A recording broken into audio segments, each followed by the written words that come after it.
How modular renewables can reduce the costs of relying on carbon capture.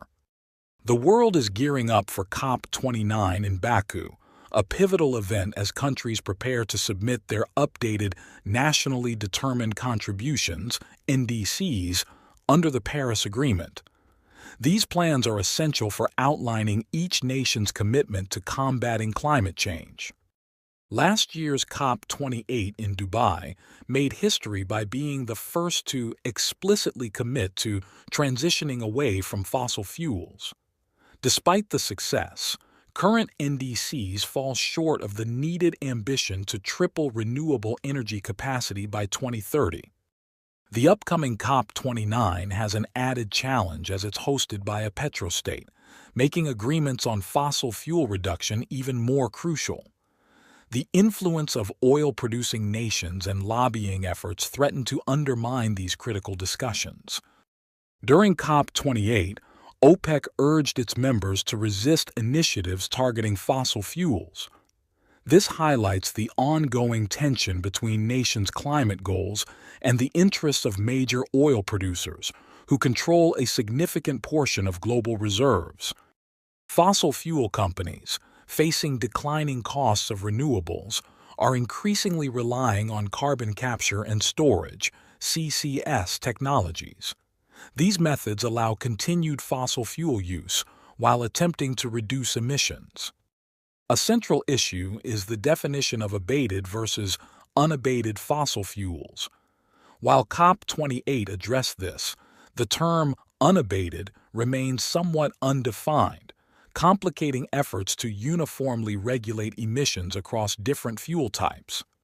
Downstream emissions from vehicles and machinery represent a significant portion of total emissions. However, integrating CCS into these systems poses logistical challenges, especially since many CCS systems for cars are not feasible. CCS and engineered carbon removals present high costs.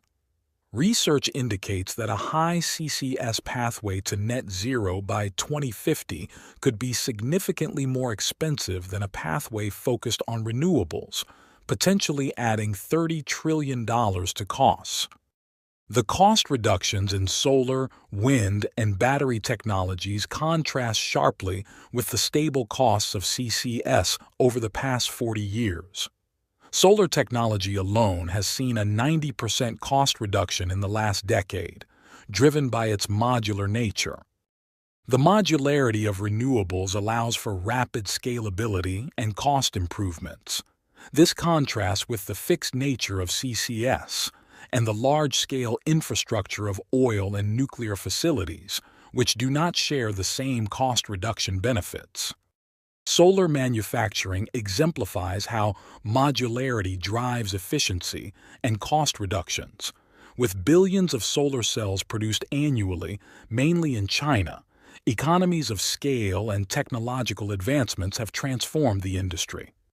Battery technology, integral to renewable energy storage, has similarly benefited from modular advancements.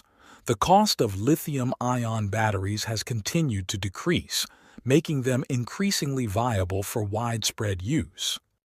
Modular technologies are likely to be the front-runners in future energy solutions. Supporting these technologies selectively can drive down costs and accelerate the energy transition, unlike the static, large-scale nature of traditional energy infrastructure. Comparatively, the deployment of CCS technology is limited by the number of fossil fuel assets. Nuclear power, with only 440 operating stations, also lacks the scalability of renewables and remains costly and time-consuming to build. The future of energy lies in modular solutions that can be rapidly deployed and improved. Emphasizing these technologies could significantly reduce dependence on expensive and less flexible methods like CCS. In conclusion, modular renewables offer a cost-effective path to decarbonization, challenging the viability of CCS and other fossil fuel-dependent solutions. Prioritizing these technologies will be crucial in meeting global climate goals efficiently.